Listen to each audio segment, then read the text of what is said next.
urang kabehan teh bakal balik ka lembur nu asli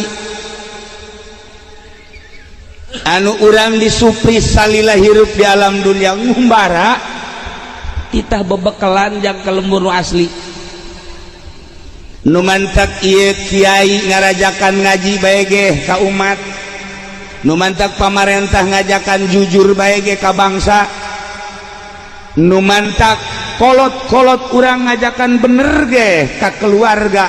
Ieu teh maksudna supaya urang boga bekal jang balik ka lembur nu asli.